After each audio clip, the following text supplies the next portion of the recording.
사도 바울이 고린도 교회에 있는 당면한 문제들에 대해서 권면을 하고 있습니다. 7장부터는 똑같이 권면을 하고는 있습니다만 새로운 국면을 맞이하게 됩니다. 어떤 면에서 새로운 국면인가 하면 지금까지는 바울이 사람들로부터 들었던 고린도 교회에 있는 문제들에 대하여 자신의 가지고 있는 생각들을 권면한 것에 비하여서 7장부터 나오는 내용들은 권면하는 것은 같습니다만 그 내용이 그들이 스스로 자기 교회 안에서 이것이 문제다라고 생각되어지는 것을 사도 바울에게 질문 형식으로 전달을 함으로써 그것에 대한 답변으로 주어진 것이 7장 이하의 말씀입니다. 1절을 보시기 바랍니다. 너희가 쓴 문제에 대하여 말하면 이라고 하는 이 말의 뜻이 고린도 교회의 성도들 가운데 어떤 부류의 사람들이 사도 바울에게 편지를 쓴 것이죠. 우리 교회에 이런 문제가 있는데 이것에 대해서 당신은 어떻게 생각하시오? 라고 질문을 던진 것입니다. 그것에 대하여 7장, 8장, 9장 계속해서 답변을 주고 있는데 오늘 우리가 볼 1절에서 16절까지의 이 말씀의 내용은 이러한 질문에 대한 답변입니다. 다시 1절을 보시게 되면 너희가 쓴 문제에 대하여 말하면 남자가 여자를 가까이 아니함이 좋으나 이 말만 그냥 보시게 되면 사도 바울이 이렇게 말하는 것처럼 보입니다. 그리고 실제로 그렇게 가르치기도 합니다만은 그것보다 좀 더 정확하게 보자고 하면 남자가 여자를 가까이 아니함이 좋으나라고 하는 것은 바울의 말이 아니라 그 문제를 제기한 질문을 던진 사람들의 말이다라고 이해를 하시는 것이 더 낫습니다. 즉 그들의 질문은 남자가 여자를 가까이 하지 않는 것이 좋은 것 아닙니까? 라고 질문을 던진 거예요. 그 부분에 대하여 2절 이하에서 바울이 답변을 하는 것인데요.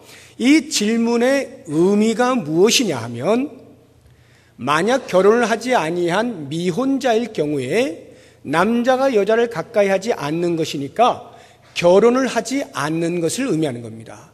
결혼하지 않는 게 더 좋은 것 아닙니까? 라는 질문이고요. 만약 기혼자일 경우에 결혼을 한 경우에는 이혼을 하는 것이 더 좋은 것 아닙니까? 라고 질문을 하는 것입니다. 좀 어처구니 없어 들리지만 그럴 만한 이유가 있어요.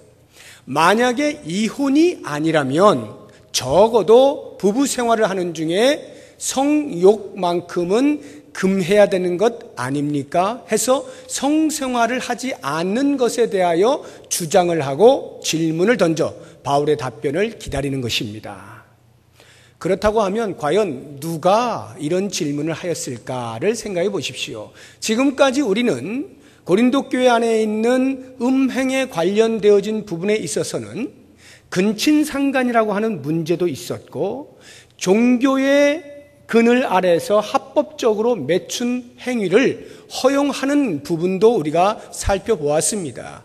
그러한 고린도 교회의 분위기로 보자고 하면 이렇게 질문을 던질 사람은 없을 것 같지 않습니까?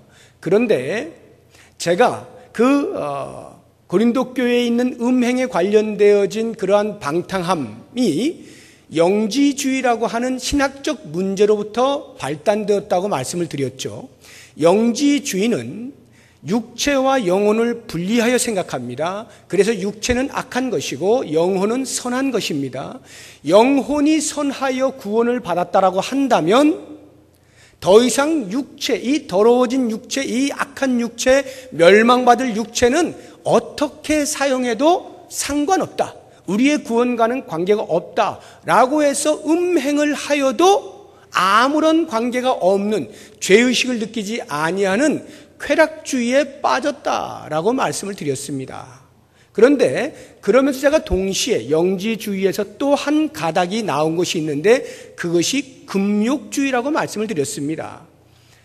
육체가 악하고 영혼이 선한데 이 선한 영혼의 순결을 깨끗하게 깨끗하게 유지하기 위해서는 육체의 악함을 할 수 있는 대로 억제해야 된다는 논리입니다.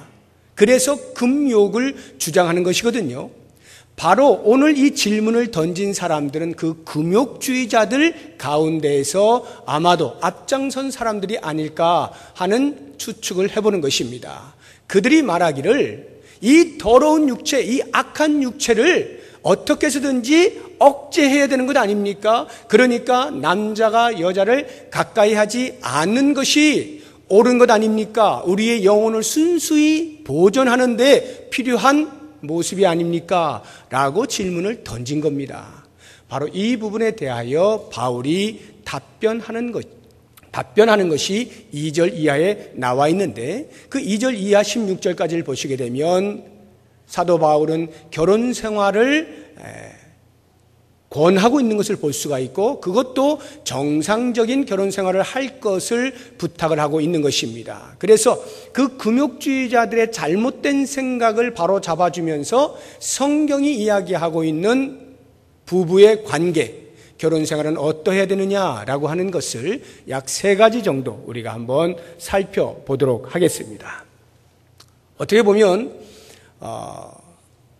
오늘 이 말씀은 어떤 성에 관련되어진 세미나 같이 들릴 수도 있습니다. 우리 교회에서는 그런 부분에 대하여서 세미나를 할 일도 없고 해본 적도 없고 그렇기 때문에 이렇게 말씀이 우리에게 주어질 때 기왕이면 좀 더 정확하게 이해해 보는 것도 좋으리라 하는 생각이 듭니다. 왜냐하면 이 성에 대한 부분은 사실 우리가 쉬쉬해서 그렇지 우리의 삶에 가장 직접적이고 가장 가깝게 연관되어져 있는 내용 아닙니까? 그렇기 때문에 이 자리에 앉아 계신 분들 젊은이로부터 나이 드신 어르신까지 모두 다 이 부분에 대해서 한번 자신의 삶을 말씀을 비추어 보면서 되짚어 볼 수 있으면 좋겠습니다. 사도 바울이 그 금욕주의자들에게 대하여서 정상적인 결혼 생활에 대해서 설명할 때 그 첫 번째가 결혼 생활 가운데 상호 부부간의 성생활에 충실하라 이렇게 권면을 하고 있는 것입니다. 2절을 보시기 바랍니다. 2절 같이 읽어봅니다. 음행을 피하기 위하여 남자마다 자기 아내를 두고 여자마다 자기 남편을 두라. 자, 이 말씀에 우리가 눈여겨봐야 되는 게 두고 두라라고 하는 이 동사인데요. 이 2가지로 이해를 할 수가 있습니다. 하나는 결혼과 관계되어진 말인데 즉 음행을 피하기 위하여 남자는 여자와 결혼하고 여자는 남자와 결혼해라. 남녀가 서로 결혼해라. 음행을 피하기 위하여 결혼하시오라고 하는 의미로 이해할 수가 있습니다. 자, 이렇게 이해할 때 우리는 오해하지 말아야 됩니다. 마치 결혼이 우리의 성욕을 충족시키기 위한 유일한 목적으로 하는 것처럼 그렇게 오해해서는 안 됩니다. 오히려 반대로 결혼 생활 가운데 이 성생활이라고 하는 것이 그만큼 필연적이고 중요한 것입니다. 라고 하는 것을 강조하는 말로 이해를 하셔야 됩니다. 자, 이 결혼 생활과 성생활이라고 하는 이 2개에 대하여서 우리가 반드시 기억해야 되는 성도로서 크리스찬으로서 해서는 안 되는 것을 2가지를 말씀드리는데 하나는 결혼 전에 있는 사람들, 미혼인 사람들의 경우에 결혼을 하지 아니한 채 동거를 하는 경우가 허락되지 않는다라는 뜻입니다. 결혼 생활의 성생활입니다. 결혼과 성입니다. 결혼하지 아니하고 동거하는 것은 옳지 않습니다. 오늘날 많은 젊은이들이 동거하는 것에 별로 죄의식을 느끼지 않습니다. 어쩌면 유행처럼 결혼하는 것은 번거로운 것이니까, 결혼하면 책임이 부여되니까 그것은 지지 아니하고 그냥 남녀로서 즐기자라고 하는 이런 동거를 선호하는 경향이 없지 않습니다. 이것이 마치 젊은이들에게 유행처럼 번지면서 오히려 어른들조차도 아유 뭐 그렇지 뭐 하고 그냥 관망하는 자세로 놔둬버리는 경향이 있습니다. 그러나 기억하십시오. 성도는 하나님의 말씀에 준하여 우리의 삶을 돌아보아야 하는데 적어도 이 부분에 있어서 결혼과 성입니다. 결혼 전 동거하는 것은 옳지 않은 거예요. 두 번째로 기혼자에게 있어서 이 말의 의미는 무엇이냐 하면 반드시 결혼이라고 하는 그 안에서 성생활입니다. 다시 말하면 결혼한 내 배우자가 아닌 다른 사람과의 성생활은 옳지 않다 이 말이에요. 우리는 그것을 가리켜서 외도 또는 불륜 이런 식으로 이야기를 합니다만 사회적으로도 이미 옳지 않은 것은 알고 있으나 때로는 드라마 같은 것을 통해서 그 불륜의 아름다움을 묘사하면서 그 드라마틱한 어떤 사랑의 짜릿짜릿함, 이것을 마치 불륜에서만 느낄 수 있는 것처럼 묘사해 놓음으로써 우리들의 정신세계를 흐려놓고 있는 이러한 시대를 살아가고 있습니다. 그렇기 때문에 기혼자는 반드시 결혼한 배우자와의 관계에서만 성생활이 허용이 되는 것입니다. 그 외의 모든 것은 다 외도, 불륜이 된다는 것을 잊지 말았으면 좋겠습니다.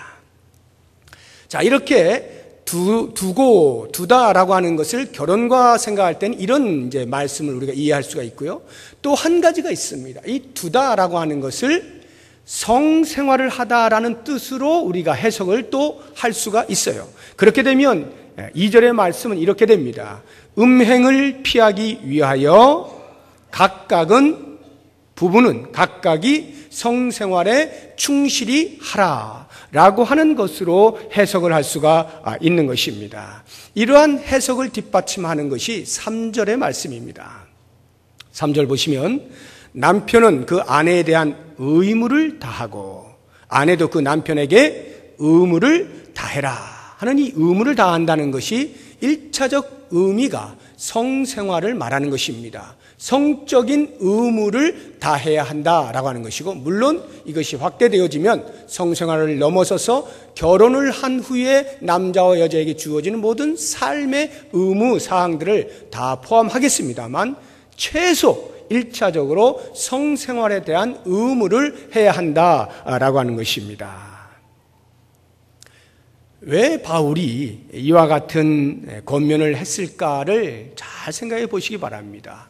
제가 볼 때는 사도 바울이 이런 말을 한 것은 단순히 금욕주의자들에 대해서만 말하는 것이 아니라 그가 앞에서 이미 책망을 했던 쾌락주의자들에 대해서도 함께 묶어서 말하고 있다는 생각이 듭니다. 어떤 의미냐 하면요, 근친상간을 한다든지 아니면 종교적 허용 아래 매춘 행위를 한다든지 하는 것 등은 어떻게 보면 전부 부부간에 정상적인 성생활이 이루어지지 않기 때문에 그에 대한 대체적 충족으로 일어난 일들이 아니냐, 바울은 그렇게 보기도 하는 것입니다.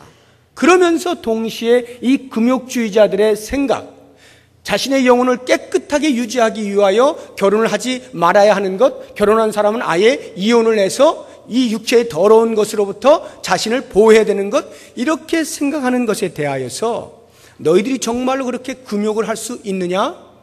섣부른 금욕이 어쩌면 겉으로는 금욕이라고 말을 하고 있는데 자신들의 성욕을 억제하지 못하여, 절제하지 못하여 사람들이 보지 않는 곳에서 오히려 그런 음행을 저지르는 것은 아니냐라고 하는 것으로 이렇게 정상적인 결혼 생활과 그 안에서의 정상적인 성생활에 대하여 사도 바울이 권면을 하고 있는 것입니다.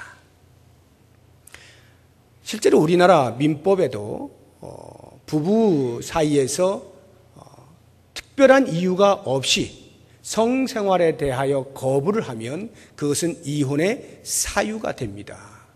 물론 최근에 보면 그것을 빌미로 해서 힘이 있는 자가 힘 없는 자를 힘으로 강제적으로 그렇게 성행위를 하려고 했을 때에 그것은 부부의 강간죄에 해당된다는 판례도 나오기도 했습니다.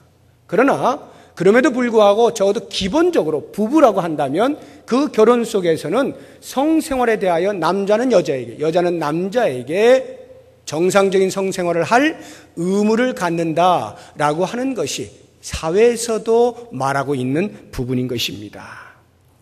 물론 예외가 없지는 않습니다. 사도 바울이 예외적인 것을 5절에 소개를 해놓고 있는데 5절을 같이 한번 읽어보겠습니다. 서로 분방하지 말라. 다만 기도할 틈을 얻기 위하여 합의상 얼마 동안은 하되 다시 합하라. 이는 너희가 절제 못함으로 말미암아 사탄이 너희를 시험하지 못하게 하려 함이라. 분방하게 되는 이유가 있긴 하죠. 기도할 틈을 얻기 위하여서는 분방을 할 수가 있습니다. 기도할 틈이라고 하는 것은 영적인 일에 집중을 하기 위하여라는 말입니다. 영적인 일에 집중을 할 때에는 성생활을 하는 것이 때로는 그 영적 일에 방해가 될 수 있기 때문에 그럴 때는 일정 기간 부부의 합의하에 잠시 분방을 할 수 있다라고 말을 하고 있습니다. 물론 이것은 성욕이라고 하는 것이 언제나 나쁜 것이고 더러운 것이고 부정한 것이기 때문에 영적인 일을 할 때에는 삼가라 이런 의미는 아닙니다. 마치 우리가 어떤 중요한 일을 눈앞에 두고 그것이 너무나 중차대하라고 생각을 들 때는 식욕을 폐하고 금식하면서 하나님께 기도하지 않습니까? 이 금식하는 것과 같은 맥락으로 이해를 하시면 되겠습니다. 금욕을 통해서 하나님과 깊은 영적인 교통을 나누는 것입니다. 그럴 때를 제외하고는 그것도 부부가 상호 합의하는 그때를 제외하고는 분방하는 일이 있어서는 안 되는 것입니다. 만약에 그런 영적인 일로 인하여서 분방을 했는데 마음에 성욕이 일어나기 시작하면 이미 거기에는 한계가 넘어선 거예요. 더 이상 영적인 일에 매진하면 안 됩니다.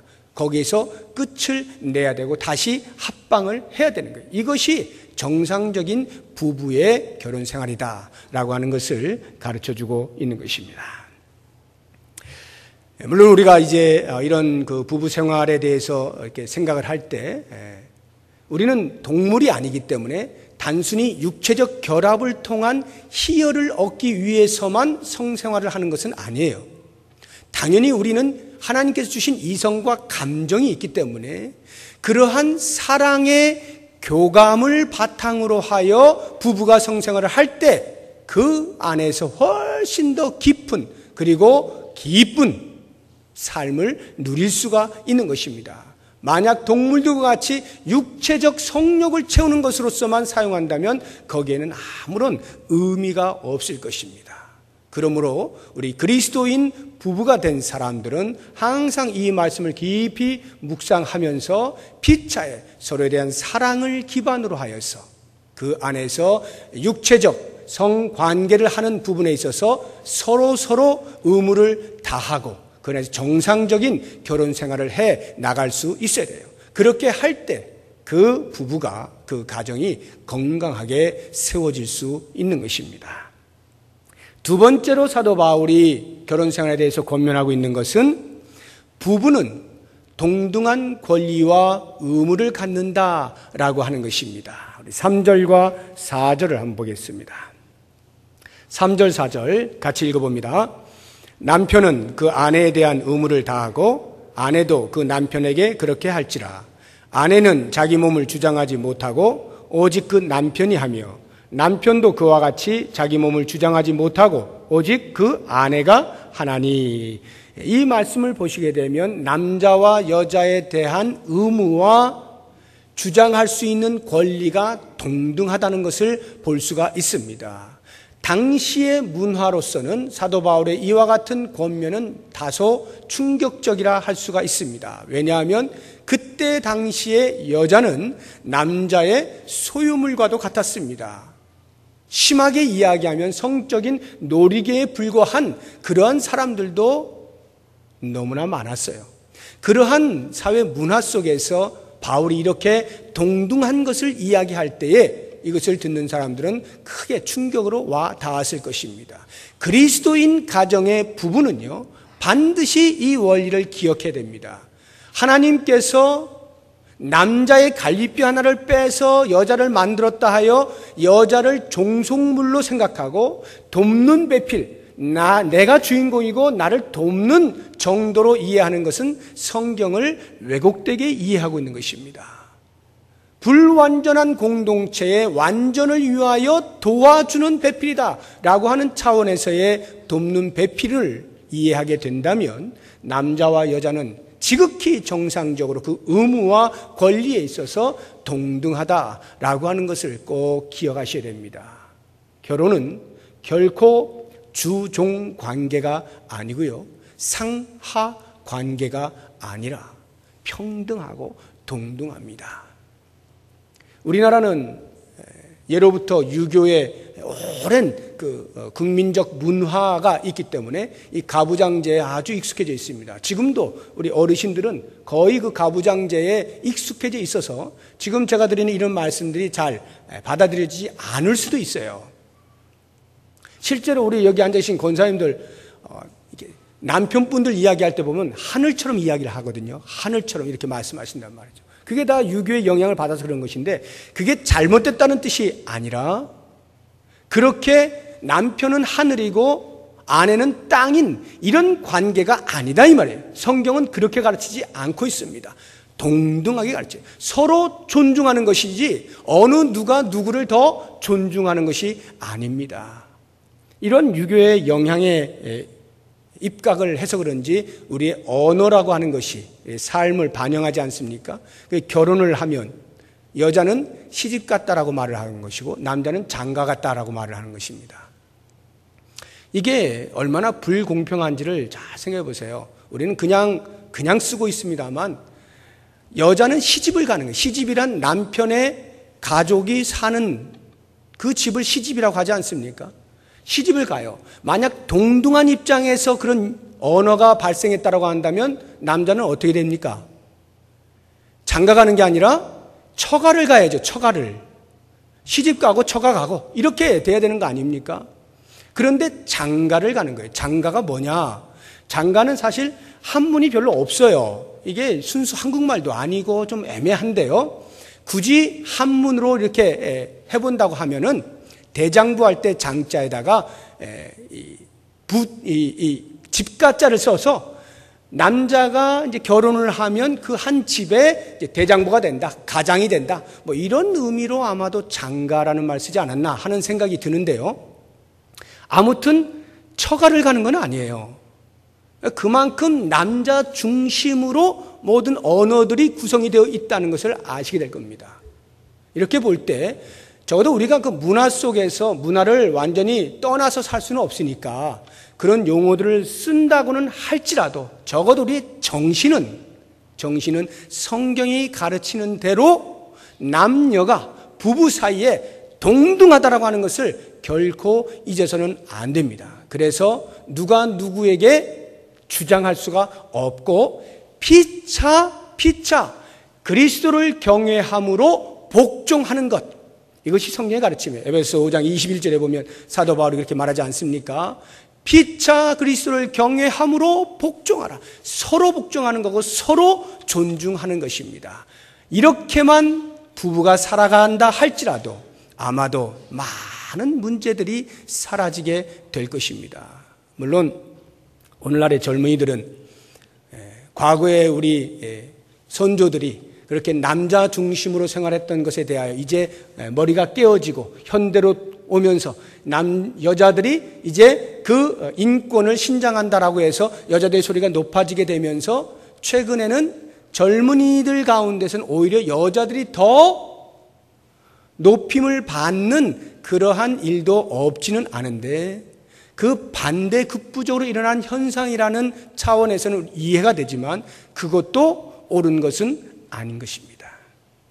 그래서 남편과 아내는 항상 주 안에서 하늘 아래에서 모두가 동등한 의무와 권리를 갖는다 하는 것을 꼭 생각하시고 그렇게 서로 존중하면 아름다운 부부생활, 아름다운 가정을 이룰 줄로 믿습니다. 이제 마지막 세 번째로 사도 바울이 결혼생활 가운데 권면하고 있는 것은 부부라고 한다면 그 둘은 결혼 생활을 유지하기 위하여 최선을 다해야 한다라고 하는 권면을 하고 있는 것입니다. 7장 8절 이하부터가 이제 그 내용인데요. 8절과 9절은 결혼하지 아니한 미혼자의 독신 부분, 또 과부들의 독신 부분, 이런 부분을 말하는 건데, 이건 다음 시간에 제가 다루게 될 것이니까 8절 9절은 잠시 놔두시고요. 10절 이하부터가 이제 이 부부는 결혼 생활을 유지하기 위하여 서로 노력하라 하는 그런 권면이거든요. 10절과 11절은요, 결혼한 사람들 중에서도 신자와 신자가 결혼한 경우입니다.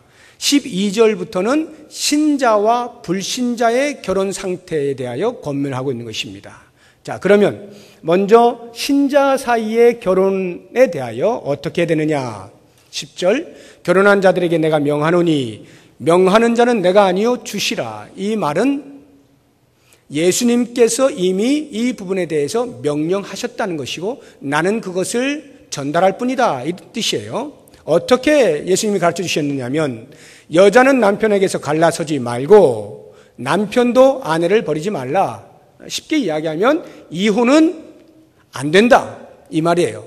이혼은 불가하다라고 예수님께서 말씀하신 것이죠. 이것이 마가복음 10장에 보면 그렇게 나와요. 이혼을 불가하다. 우리 하나님께서 짝지어 주신 것을 어떻게 사람이 나눌 수 있느냐, 이렇게 이제 가르쳐 주시거든요. 그러한 예수님의 명령을 따라 사도 바울도 이혼은 안 됩니다라고 가르치고 있는 것입니다. 그 다음에 12절 보시면 그 나머지 사람들에게 내가 말하노니, 이 나머지 사람들이란 신자와 불신자의 결혼 생활을 말하는 것입니다. 이것은 신자가 불신자하고 결혼해도 된다라는 뜻이 아니에요. 그런 의미가 아니라 서로 결혼을 했는데 예수를 모르고 있다가 결혼한 후에 둘 중에 어느 한 사람이 복음을 받아들인 경우입니다. 그래서 그 사람은 신자가 되었고 나머지 배우자는 아직 신자가 아닌 경우, 이런 경우들을 말하는 건데요. 이렇게 신자와 불신자가 함께 사는 경우에는 결혼 생활을 어떻게 되느냐? 이는 주의 명령이 아니라, 가로에 들어있죠? 그 말의 의미는 예수님이 그 부분에 대해서 권면하신 적은 없다는 뜻이에요. 예수님은 결혼 생활이라 할 때 신자와 신자 이것에 대해서만 이야기를 했지, 신자와 불신자가 결혼할 때 어떻게 된다는 권면은 없어요. 이것은 바울이 자기의 영성으로 지금 권면하고 있는 거예요. 만일 어떤 형제에게 믿지 아니하는 아내가 있어 남편과 함께 살기를 좋아하거든 그를 버리지 말고 여자도 마찬가지로 그 남편을 버리지 말아라.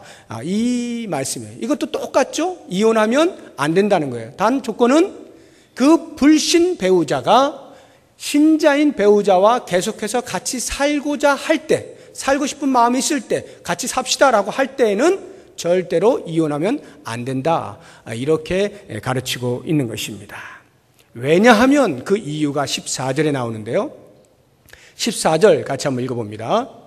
믿지 아니하는 남편이 아내로 말미암아 거룩하게 되고 믿지 아니하는 아내가 남편으로 말미암아 거룩하게 되나니 그렇지 아니하면 너희 자녀도 깨끗하지 못하니라. 그러나 이제 거룩하니라. 자, 거룩할 수 있기 때문이다 라고 하는 것인데, 우리는 지금까지 이 부분에 대해서 이런 오해를 해왔습니다.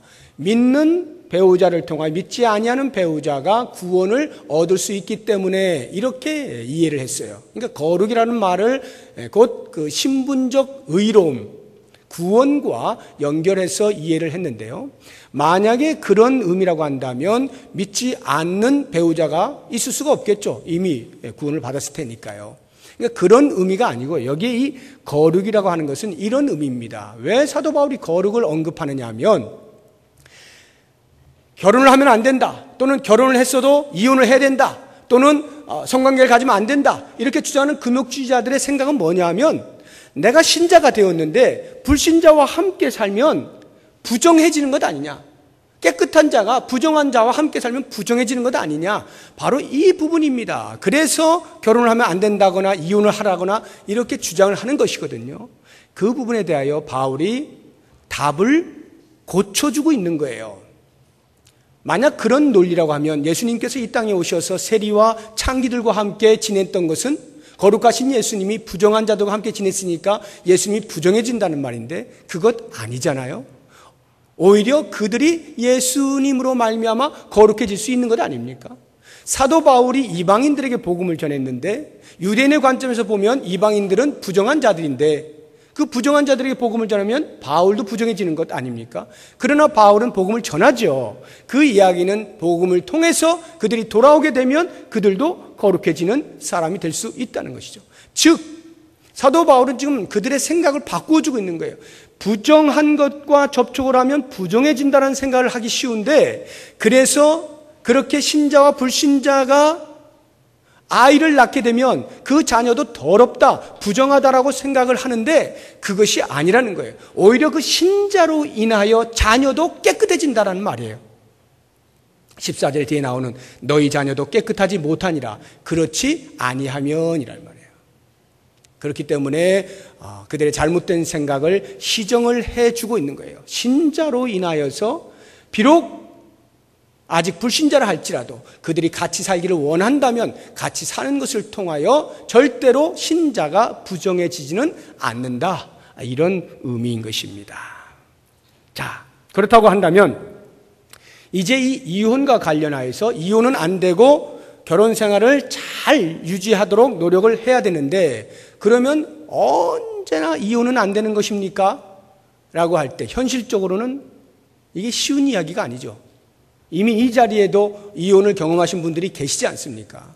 현실적으로는 이혼이라고 하는 것이 일어나고 있단 말이에요. 그러면 과연 이 이혼에 대해서 성경의 가르침은 무엇이냐라고 할 때 예외 사항이 없는 것은 아닙니다. 신자와 신자의 결혼 생활이라 할지라도 이혼이 가능한 경우가 있는데 그것이 마태복음 19장 9절에 보게 되면은 음행의 연고가 있을 때 배우자 중에 배우자가 간음을 하거나 외도를 하거나 불륜을 저지르거나 하는 경우에 본인이 그것을 용납하지 않겠다라고 한다면 그것은 이혼의 사유가 된다 이 말이에요. 물론 그렇게 되면 항상 이혼을 해라 이런 가르침은 아닙니다.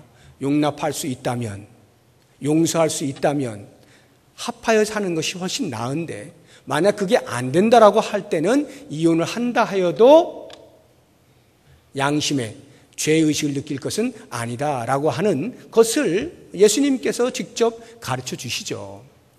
신자와 불신자의 결혼 생활 가운데서 이혼할 수 있는 것은 사도 바울이 이렇게 말을 하고 있습니다. 15절에 혹 믿지 아니하는 자가 갈리거든.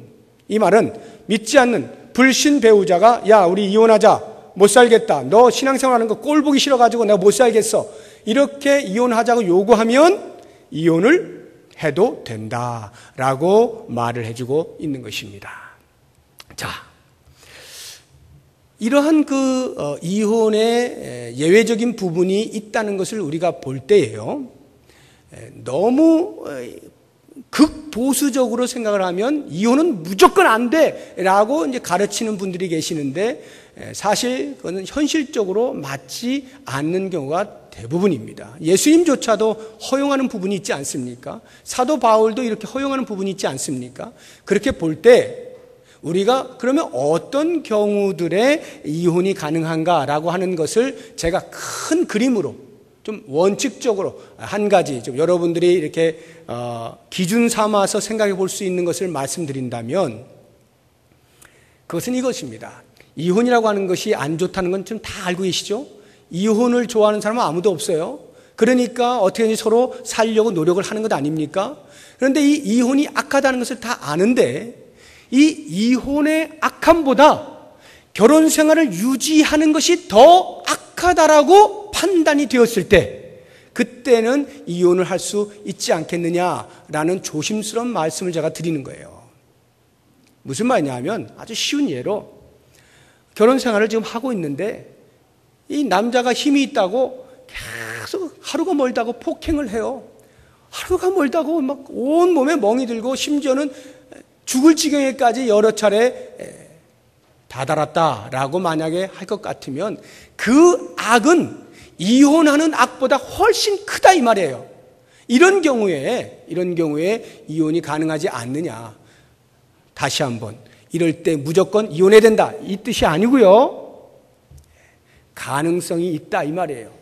그런 어떤 이 악의 부분에 있어서 이혼이라고 하는 것은 그리스도인으로서 해서는 안 되는 것이지만, 그것보다 더 크게 느껴지는 악이 결혼 생활 가운데서 일어난다고 한다면 더 큰 악을 계속 저지르고 있을 수는 없잖아요.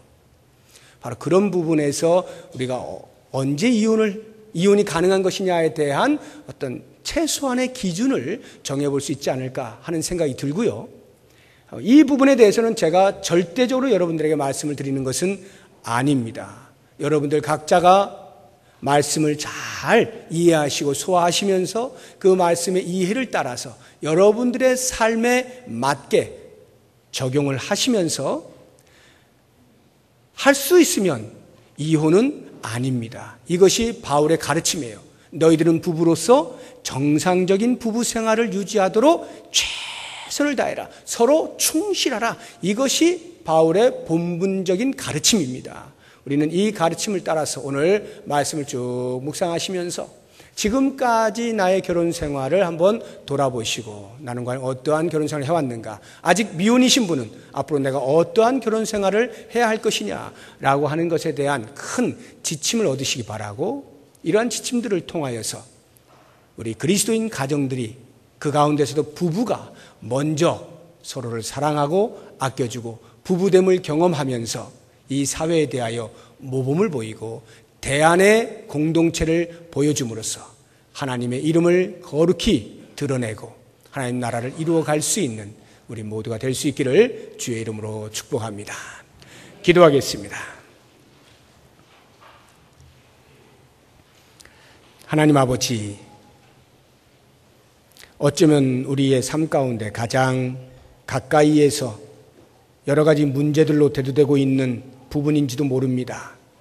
우리는 그저 사생활이니까 쉬쉬하면서 감추고 적당히 넘어가고 있지는 않습니까? 오늘 말씀을 통하여 우리 자신들을 좀 더 정확하게 진단할 수 있게 하시고 말씀에 근거하여 우리의 판단과 행동을 취할 수 있도록 인도하여 주옵소서. 그래서 아름다운 부부의 삶, 아름다운 가정을 이루어 이 사회의 대안으로 보일 수 있는 모범을 갖게 하시고 그렇게 하나님의 나라가 확장되어지고 이루어져 가는 것을 우리의 눈으로 보게 하여 주시옵소서. 아름다운 가정을 이루는 모든 부평동북교회 성도들 될 수 있기를 간절히 소망하옵고 예수님의 이름으로 기도드립니다. 아멘.